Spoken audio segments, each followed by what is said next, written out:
the reason why I'm here today is because we're striking because of more pay, better conditions. We need more resources out there because after the pandemic, things have just got worse. There's people queuing at hospitals, primary care. People can't get appointments anymore, so they're putting off going to the doctors, and when it gets worse, they're coming to us. So something could have got sorted before. They're waiting and waiting and waiting now. And in terms of staff morale and stuff, people are seeing all this and they're just getting run down. And with the pressures of interest rates going up, people and fuel costs, people just can't afford the things that they could do before. I'm now having to think about how much heating I've got in the house. It's only on for 2 hours now.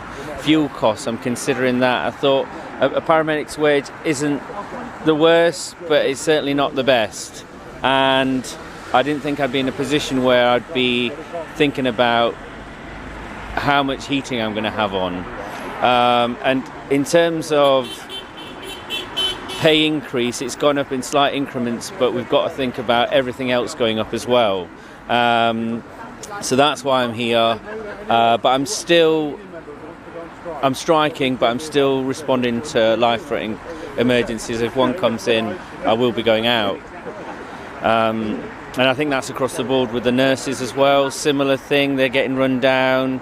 I'm talking to people who are considering other careers, nurses who've been doing it for a long time who just feel like they're spinning plates because they can't treat patients like they used to. Yeah, like it's horrendous because over the last 4 weeks it's got really, really bad. Here at Queen's in Nottingham, they've never had to wait on the back of an ambulance before. Yes, we've been waiting in corridors, but not on the back of an ambulance. And if you've got a poorly patient, it's frustrating because you know they've got to be in. We can offer some level of care, but there's other things that need to be done.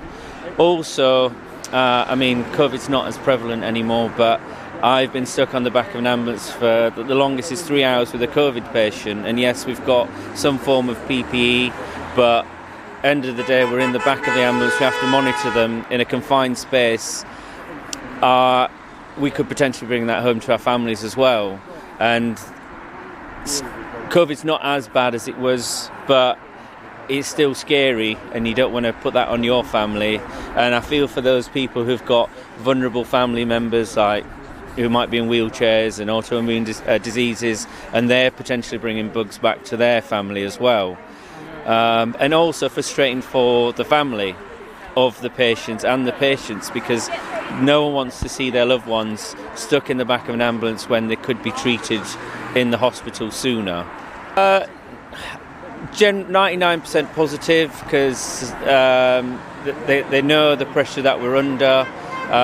They can see the fact that we can't do anything because essentially we're cogs in a machine, so they can't progress before something else moves. So say a big problem is patients not being able to be discharged from hospital because they don't have the social care package and they're just taking up beds. Now these people want to go home, but clinically they can't be sent home because it's unsafe until there's something in place for them, and that's blocking up a lot of beds, and it's just unsafe, which is unfortunate. But it's all kind of a knock-on effect from not having everything in place with regards to primary care. People can't get seen by a doctor soon enough, so they're waiting and waiting until it gets worse.